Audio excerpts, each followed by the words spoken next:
Saudi আরবের এক অন্ধ হাফেজ, তাকে ডেকে প্রশ্ন করা হলো, আল্লাহ তোমাকে চোখ দে নাই, তুমি না দেখে আল্লাহর কোরআন মুখস্থ করেছ, তুমি বলো আল্লাহ যদি তোমাকে চোখ দে তুমি সর্বপ্রথম কি দেখবে? অন্ধ হাফেজ বলল, আল্লাহ আমাকে চোখ দে নাই, আল্লাহ আমি চোখে দেখতে পারি না, আমাকে চোখে দেখার মতো সেই শক্তি আল্লাহ দে নাই। আমাকে যদি আল্লাহ চোখ ফিরিয়ে দে, আমি আল্লাহর কসম করে বলতে পারবো আমি আমার মাকে দেখবো না, আমার কলিজার টুকরো সন্তান আছে আমি সন্তানকে দেখবো না, আমার ভাই আছে, আমার বন্ধু আছে, আমার প্রিয় মানুষ আছে আমি তাদেরকে দেখবো না। আমি দেখবো যেই কোরআন আমি না দেখে মুখস্থ করেছি সেই কোরআন দেখবো, সেই কোরআনের আয়াতগুলো কত সুন্দর তার দিকে তাকাবো। আল্লাহু আকবার। আমরা আমাদের কথা বলছি, আমাদের চোখ থাকতে আমাদের কোরআন পড়ার সময় হয় না। আপনি বলছেন আমি ব্যবসা করি সময় পাই না, কোরআন কোত্থেকে পড়বো? ব্যবসা করি কোরআন পড়ার সময় পাই না, আমি দোকান করি দোকানে অনেক কাজ থাকে, বিশ্বাস করুন আমি অনেক ব্যস্ত মানুষ, এজন্য কোরআন পড়ার টাইম পাই না, কোরআন পড়ার সময় পাই না। প্রিয় ভাই, আমি আপনাকে বলতে চাই আপনাকে সময় কে দিয়েছে? আপনাকে সময় কে দিয়েছে? যেই আল্লাহ আপনাকে সময় দিয়েছে সেই আল্লাহর জন্য আপনি কোরআন পড়তে পারেন না। আপনার চেনা ফলমান আসমানের নিচে জমিনের উপর আরেকটাও হতে পারে না। কথা বলেন ঠিক কিনা? দেখবেন মাথায় যত টেনশন থাকুক না কেন সব চলে যাবে। আমাদের বাসায় একটা সাউন্ড বক্স আছে, আমাদের পরিবারের সবার যখন মন ভালো না থাকে, আমার দাদা দাদু, আমার বাবা মা, ভাই বোন কারো যদি মন ভালো না থাকে, তখন আমার বাবা সেই সাউন্ড বক্সে কোরআন তেলাওয়াত লাগিয়ে দেয়। আমার বাবা বলে যখন কোরআন তেলাওয়াত শুনি মাথায় যতই টেনশন থাকুক না কেন সব চলে যায়, মন ফ্রেশ হয়ে যায়, মাথায় কোনো টেনশন থাকে না। আপনারাও চেষ্টা করবেন। আল্লাহ তাআলা বলেছেন আর রহমান আল্লামাল কুরআন খালাকাল ইনসান, দয়াময় আল্লাহ তিনি কোরআন শিক্ষা দিয়েছেন, তিনি মানুষকে সৃষ্টি করেছেন। আপনি দেখুন বর্তমান পৃথিবীতে যিনি কোরআন নিয়ে প্রতিবাদ করেছেন, আল্লাহু আকবার, যিনি বর্তমান এই পৃথিবীর বুকে কোরআনের সৌন্দর্য তুলে ধরেছেন, কোরআন যে ভুল নয় তা প্রমাণ করেছেন, তিনি হচ্ছে ডাক্তার জাকির নায়েক হাফিজাহুল্লাহ। তিনি কোরআনের মর্যাদা তুলে ধরেছেন, কোরআন যে ভুল নয় তা প্রমাণ করে দিয়েছেন। এই পৃথিবীর বুকে আপনি দেখবেন পৃথিবীর বহু মানুষ চোখে দেখে না, পৃথিবীর বহু মানুষ কথা বলতে পারে না, পৃথিবীর বহু মানুষ হাঁটতে পারে না, পৃথিবীর বহু মানুষ কানে শুনে না, তবু আল্লাহু আকবার যারা অন্ধ দেখবেন তারা চোখে দেখে না কিন্তু শুনে শুনে এই কোরআন মুখস্থ করে, যারা কানে শুনে না তারাও এই কোরআন মুখস্থ করে, যারা কথা বলতে পারে না তারাও আল্লাহু আকবার দেখবেন এই কোরআন মুখস্থ করে। আমার বাবার একটি মাদ্রাসা আছে, নাম হচ্ছে আল হিদায়াত প্রতিবন্ধী মাদ্রাসা, সেখানে বিভিন্ন প্রতিবন্ধীরা পড়ে। তো সেখানে যিনি প্রধান শিক্ষক, সেখানে যিনি প্রধান টিচার, তার নাম হচ্ছে হাফেজ মোহাম্মদ শরীফুল ইসলাম। তাকেও আল্লাহ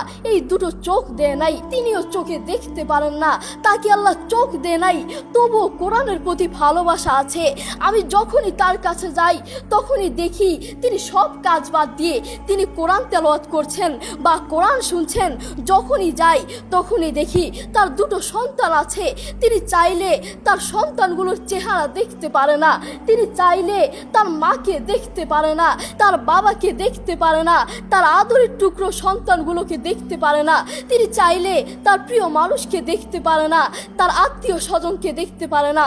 আপনি দেখবেন সে অন্ধ মানুষগুলো বলবে এই জিনিসটা এই কালার, এই জিনিসটার রং কালো, এই জিনিসটার রং সাদা, এই জিনিসটার রং লাল, কিন্তু তারা তো দেখে না, তারা মানুষ থেকে শুনে শুনে তারপর বলে এই জিনিসটার রং কালো। একটু পরীক্ষা করে দেখবেন আমরা 1 ঘন্টা চোখটাকে এভাবে বন্ধ করে থাকতে পারি না, আমরা 2 ঘন্টা একদিন এভাবে চোখটাকে বন্ধ করে থাকতে পারি না।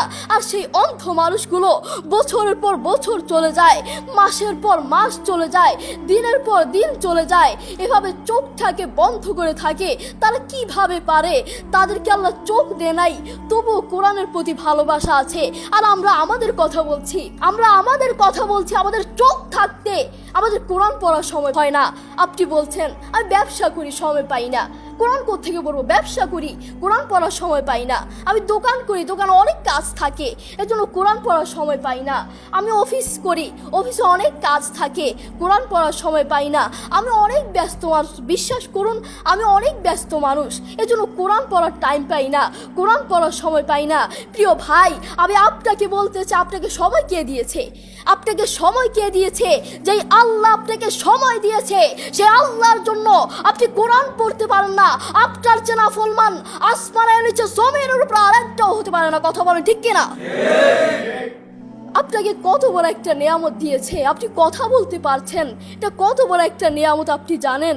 কোরআনের সুর বড় মধুর সুর, কোরআনের সুর জানেন, একবার শুনলে বারবার শুনতে মন চায়। আপনার যখন মন ভালো না থাকবে, আপনার যখন মন ফ্রেশ না থাকবে, মাথায় কোনো টেনশন না থাকবে, তখন নীরবে নীরবে থাকবেন যখন, তখন একটু কানে হেডফোন লাগিয়ে একটু কোরআন তেলাওয়াত শুনবেন, দেখবেন মাথায় যত টেনশন থাকুক না কেন সব চলে যাবে।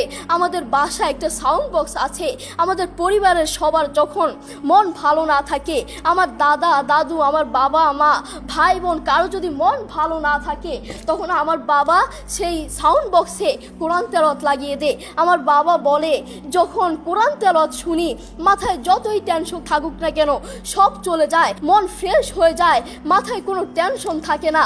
আপনারাও চেষ্টা করবেন বেশি বেশি কোরআন তেলাওয়াত করার, নিজে কোরআন পড়বেন এবং অন্যকে উৎসাহিত করবেন। আমার মা বাবা আমাকে কোরআন পড়ার জন্য বেশি বেশি উৎসাহিত করে। যারা অন্ধ দেখবেন, তারা চোখে দেখে না, তারা শুনে শুনে শুনে কানে শুনে শুনে এই কোরআন মুখস্থ করে, তারা চোখে দেখে না। যারা অন্ধ তাদেরকে গিয়ে একটু প্রশ্ন করবেন, আপনাদের জীবনের আশা কি, আপনারা আল্লাহর কাছে সবসময় কি চান? সেই অন্ধ মানুষগুলো বলবে, আমরা আল্লাহর কাছে কোনো কিছু চাই না, আমরা সব সময় একটা জিনিস চাই, আল্লাহ আমাদেরকে চোখ ফিরিয়ে দাও। যারা কথা বলতে পারে না তাদেরকে প্রশ্ন করলে বুঝতে পারবেন, তারা সব সময় একটা জিনিস চায়, আল্লাহ আমার মুখ ফিরিয়ে দাও, আল্লাহ আমার কান ঠিক করে দাও, সব সময় এই জিনিসটা চায়। যারা অন্ধ তারা কোরআন মুখস্থ করেছে। আপনার মতো চোখওয়ালার জন্য আমার দুঃখ লাগে। আপনার চোখ আছে কিন্তু তবু আপনি কোরআন পড়তে পারেন না, আপনার সময় নাই, আপনি কোরআন পড়তে পারেন না। যারা অন্ধ তাদের চোখ নাই তবুও তারা মাশাআল্লাহ কোরআন তেলাওয়াত করে, কি মধুর সুর তাদের, একবার শুনলে বারবার শুনতে মন চায়। সৌদি আরবের এক অন্ধ হাফেজ, তাকে ডেকে প্রশ্ন করা হলো, আল্লাহ তোমাকে চোখ দে নাই, তুমি না দেখে আল্লাহর এই কোরআন মুখস্থ করেছ, তুমি বলো আল্লাহ যদি তোমাকে চোখ দে তুমি সর্বপ্রথম কি দেখবে? অন্ধ হাফেজ বলল, আল্লাহ আমাকে চোখ দে নাই, আল্লাহ আমি চোখে দেখতে পারি না, আমাকে চোখে দেখার মতো সেই শক্তি আল্লাহ দে নাই। আমাকে যদি আল্লাহ চোখ ফিরিয়ে দে, আমি আল্লাহর কসম করে বলতে পারবো আমি আমার মাকে দেখবো না, আমার কলিজার টুকরো সন্তান আছে আমি সন্তানকে দেখবো না, আমার ভাই আছে, আমার বন্ধু আছে, আমার প্রিয় মানুষ আছে আমি তাদেরকে দেখবো না। আমি দেখবো যেই কোরআন আমি না দেখে মুখস্থ করেছি সেই কোরআন দেখবো, সেই কোরআনের আয়াতগুলো কত সুন্দর, তার দিকে তাকাবো। আল্লাহু আকবার। দেখেছেন, সেই মানুষটা কিন্তু অন্ধ, তবুও কোরআনের প্রতি ভালোবাসা আছে, কোরআনের প্রতি টান আছে, মায়া আছে। তাই আমাদেরও কোরআনের প্রতি ভালোবাসা থাকা লাগবে, নিজে কোরআন পড়বো এবং অন্যকে কোরআন পড়ার জন্য উৎসাহিত করব। আল্লাহ তাআলা আমাদের সবাইকে বোঝার তৌফিক দান করুন। আসসালামু আলাইকুম ওয়া রাহমাতুল্লাহ।